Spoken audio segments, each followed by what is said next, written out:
સૌને નમસ્કાર, સૌને જય આદિવાસી, જય આદિવાસી.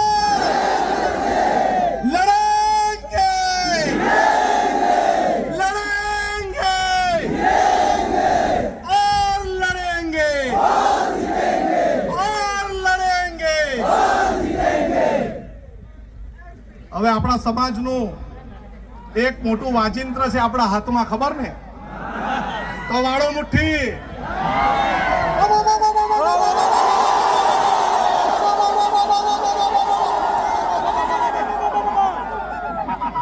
આપણે આદિવાસી સમાજ એટલે એક એવો સમાજ આ દુનિયામાં છે એ કોઈના બાપથી ડરતો બી નથી અને ઝૂકતો બી નથી.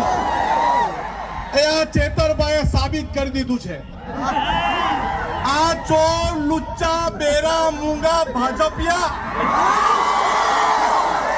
એને કહી દે ચેતર વસાવા એકલો નથી, આ કરોડો આદિવાસી એની સાથે છે.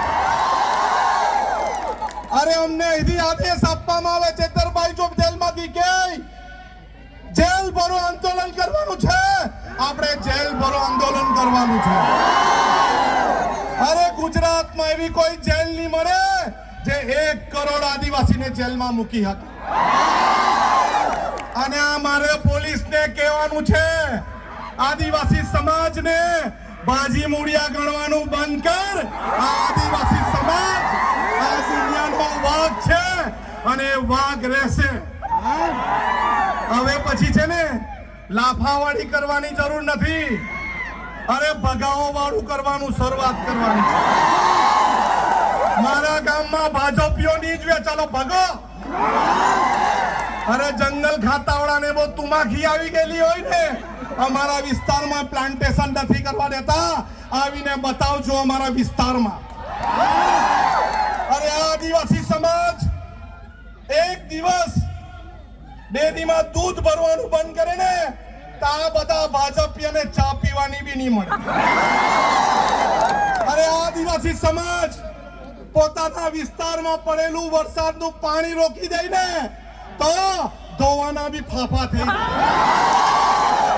આપણે એક રહેવાનું છે, પાર્ટી પક્ષમાં જ્ઞાતિના ફાટામાં ફટવાનું નથી, બટવાનું નથી, વેચાવાનું નથી. આપણે બોર્ડર લેસ બનવાનું છે. દરેક ભારતીય આદિવાસી એક થવાનું છે. મારો વિસ્તાર તારો વિસ્તાર નહીં. જ્યાં પણ કોઈને તકલીફ પડે, મહારાષ્ટ્રમાં લકીભાઈને તકલીફ પડે તો આપણે સૌએ ત્યાં જઈને એને સહકાર આપવાનો છે. આપણા વિસ્તારના દરેક લોકોને મારે અપીલ છે કે આ વર્ષાબેન એના કુટુંબની જવાબદારી એક ભાઈ તરીકે આપણી છે કે નહીં? છે કે નહીં? અને પોલીસવાળા, અહીંના પોલીસવાળાને બી કહેવા માંગુ છું, તમારામાં તાકાત હોય ને આવનારા દિવસમાં જેલ ભરો આંદોલન કરવાના, ત્યારે અમને અટકાવજો. અમે લડવા તૈયાર છે,